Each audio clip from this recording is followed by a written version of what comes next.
Alright guys, so I just beat Elder Difficulty Crypt on my beginner account, and it is time to answer the question, is it worth to even consider doing it if you have started playing the game within, let's say, 1, 2 or even 3 months?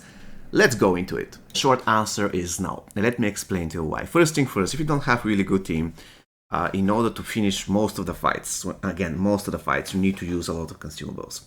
And the thing is, a lot of consumables will be wasted on that, because if you have, like in my case, one strong character and 2 characters that are not really that strong, the consumables really strongly affect only the character on the high fusion, because if you boost the damage of a character that deals 10 damage and you boost it by 10%, that's going to be 1 damage boost. If you boost the same thing on a character that has 100 damage, that's going to be 10 damage boost. So the higher the stats of your main character are, the higher the additional bonuses will actually, the more effective the bonuses will get.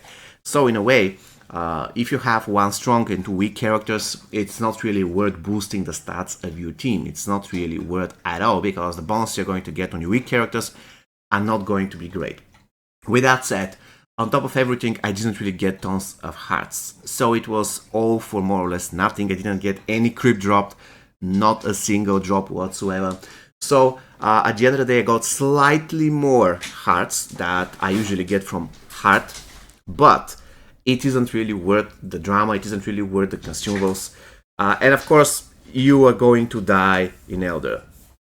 It's inevitable, especially when it comes to your weak guy. Sometimes you need to preserve your strong guy by tagging him out. There is nothing you can do, and then one of your weak guys might die. On top of everything, you're risking a lot in the boss fights. If you have to face NK11 Jade and you have weak characters, the only really way to beat her is to make sure that you have damage boost on your main guy, so you need to spend even more consumables. If you have to go further, there are characters that are horrible to face more or less in every single fight in the crypt, characters such as Aftershock Tremor, characters such as Combat Capsonia, or modifiers such as One for All, or modifiers such as Off Balance are absolute hell to deal with, especially if you have 1 strong character and 2 weak guys. And at the end of the day, yes, it is true that I beat the crypt on Elder difficulty. So far I beat every single level of the crypt, but I would never go back there for the next 1 or 2 months, because it's simply not worth it. It takes tons of time. You literally have to browse the equipment on every single battle, especially on floor 3, and the amount of hearts that I'm getting is slightly higher than the amount I'm going to get in the hard crypt. But in the hard crypt, I'm not going to consume that many consumables. Sometimes I beat hard without consuming anything. So at the end of the day, I would advise you to go to Elder Crypt only if you have really strong diamonds, or let's say if you have 3 very strong golds. They all give you very good bonuses in crypt, and you know that you can revive them. For instance, if Warlock 1, she's giving you bonus, he is decent fusion, and then you have 2 other guys that again decent fusion, goats that give you bonuses. So let's say 2 goats, 1 diamond, but at the end of the day they all have to be decent fusion, so that at least the consumables can have better effect on them.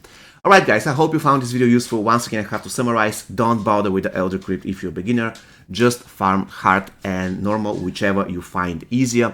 And the Elder difficulty will come with time. Remember, the best way to beat Elder difficulty is to gain some consumables in the beginning, and the best way to accumulate consumables is by grinding normal and hard crypt. If you want, by the way, you can do Elder once in a while, let's say once every month or once every 2 months, once you accumulate a lot of consumables that you can use. That's also a strategy, but at the end of the day, again, you're not going to get a lot of hearts more, so it's not really worth. Go to Elder only when you can consistently beat it without a lot of issues.